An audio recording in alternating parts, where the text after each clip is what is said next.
Ceist iver a hocht in an Tommy Broughan.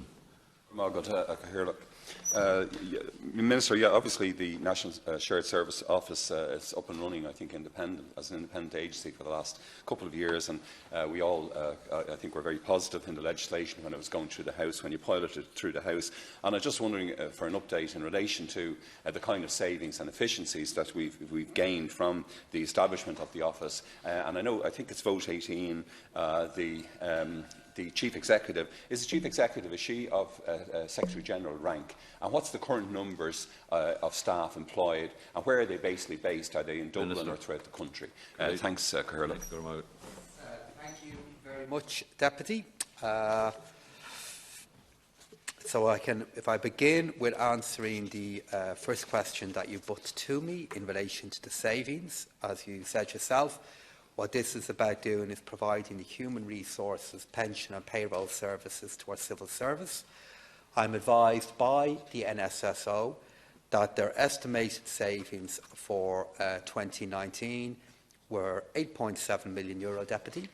That was €7.6 million from the shared delivery of human resources, across more parts of our civil service, and then €1.1 million on payroll. For 2020, the target figure for savings is €9.7 million.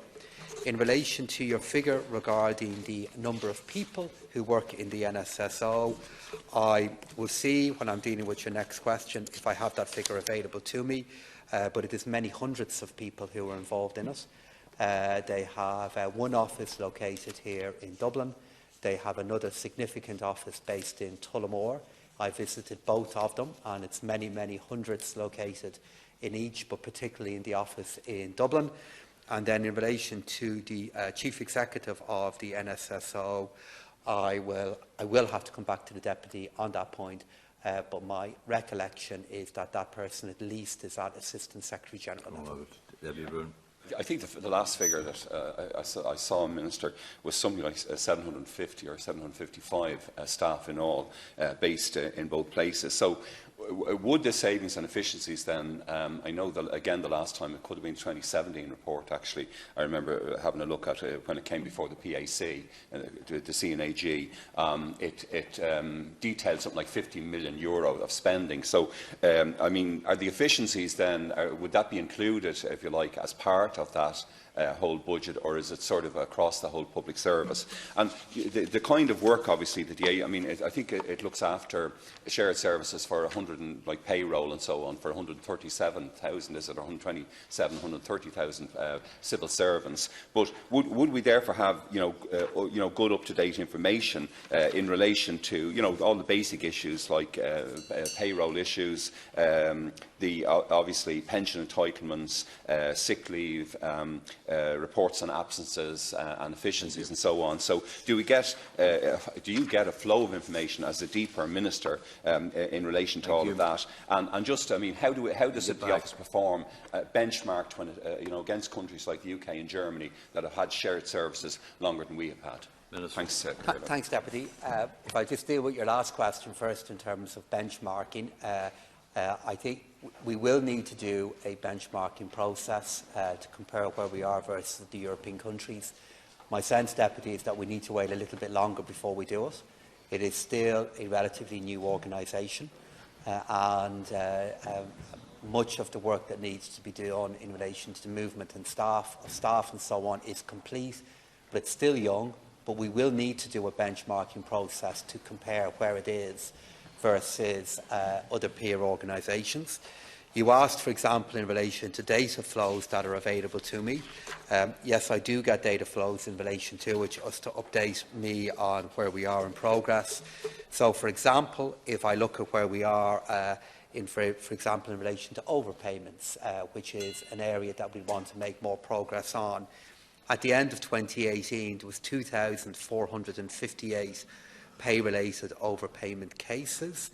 If we look at where we are at the moment, that figure now stands at 2,259 outstanding cases.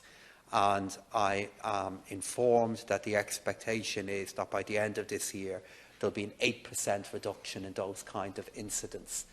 I get the full set of the figures come through to me around once a year through the preparation of leading up to the annual report. Could I just remind members, we're eating into one another's time. Yeah, please, if you yeah, could, it's a very impressive list of organisations, obviously, that the Shared Services looks after, including all the government departments, the RSA, the Ordnance Survey, the Court Service, and so on and so forth. The big, obviously, area where it doesn't, if you like, provide shared services is in the health sector. And I just wonder, I'm not sure about teaching as well, but certainly in health, the 120,000 employees there. And just in a related point, the office is responsible, obviously, for strategic workforce planning.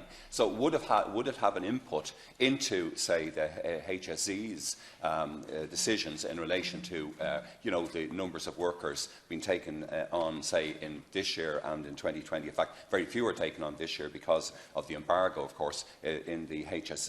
So it has got a real role in strategic workforce planning. And finally, just in procurement. What's its role in procurement? Well, we had the big debate there with Deputy Doherty and yourself, and I obviously echo a lot of Deputy Doherty's concerns in relation to broadband, in relation to the National Children's Hospital. Does our Shared Services Office, has it any role then, because it's handling common procurement for all the departments, isn't it? Thanks, Thank you, Deputy Broughan. So it doesn't play any significant role in procurement beyond the procurement processes that it would be involved in itself. In terms of expansion into the HSE, it will take time before such a process begins, given the number of people that the HSE. We've yet to make a decision in relation to it. My hope would be that as we can ensure that the work of the NSSO is successful and grows, there will be an opportunity to look at it in the future. But as you said yourself, Deputy, there are 90 to 100,000 people working in the HSE at the moment, and it will be a very big decision to decide to replicate what they do, given the huge number of payment systems that are already in the HSE. So it will be something that we look at, but I have not made a decision in relation to it, or indeed have we begun to seriously look at the business case for it. Just to give a sense to you, Deputy, of what's underway, we're now completing the work at the moment of replacing 31 different systems and replacing them with a single finance system for government. Thank you, Minister. It's a huge project, and the NSSO don't play any role, Cahirlock, in individual recruitment decisions.